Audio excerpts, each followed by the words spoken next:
काँग्रेसने मुंबईच्या 3 मतदारसंघांवर दावा केला. उत्तर पश्चिम, दक्षिण मध्य आणि उत्तर मध्य मुंबई या 3 जागा काँग्रेससाठी महत्त्वाच्या.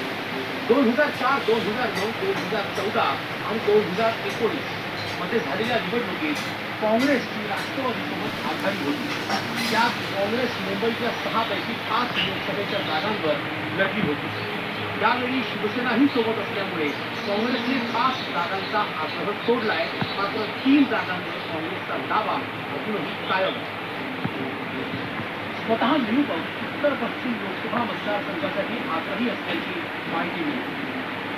दरम्यान काँग्रेस नेते उद्या राज्यातल्या जागांबाबत वरिष्ठांशी चर्चा करणार. त्यानंतर महाविकास आघाडी समन्वय समितीशीही चर्चा होईल.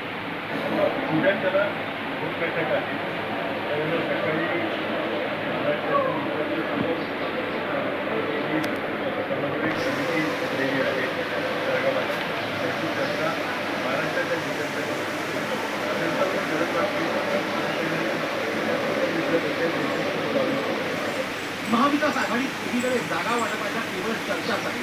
त्यात वंचित बहुजन आघाडीने राज्य कार्यकारिणी बैठक घेत 12 जागांचा प्रस्ताव महाविकास आघाडीला दिला. या सर्व पक्षांनी एकत्र येऊन निवडणूक लढली पाहिजे आणि सर्वात महत्त्वाचा मुद्दा मोदीला हटवणे हा आहे. आमच्याकडे कुठल्या समूहांना प्रतिनिधित्व मिळालं पाहिजे या बाबतीमध्ये निश्चित भूमिका आहे. आम्ही असं म्हणतो की 12 पैकी मिनिमम 3 म्हणजे इतर 36 जागांपैकी कुठले पक्ष देवोत अथवा न देवोत मुस्लिमांना आम्ही 3 किमान देणार. महाविकास आघाडीचे सध्याचे 3 पक्ष आणि वंचितचा समावेश झाल्यास 4था वाटेकरी आला तर महाविकास आघाडी समोरचा जागा वाटपाचा केस वाढणार आहे. त्यातच आता काँग्रेस कोणत्याही बाबत तडजोड करायला तयार नाही असं चित्र दिसतं. ब्युरो रिपोर्ट, एबीपी माझा. त्यामुळे या संपूर्ण तिन्हापैकी आगामी काळामध्ये नेमका काय तोडगा काढला जातो, जागावाटपाचा फॉर्म्युला इंडिया आघाडीमध्ये नेमका काय करतो याची उत्सुकता आहे. बुलेटिन मध्ये थोडासा ब्रेक घेऊया. पाहताना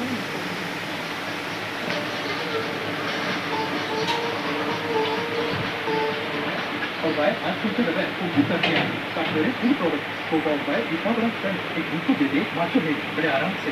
इतना बड़ा सर एक दूसरे देती माचो है बड़े आराम. इतना बड़ा सर एक दूसरे देती माचो है बड़े आराम.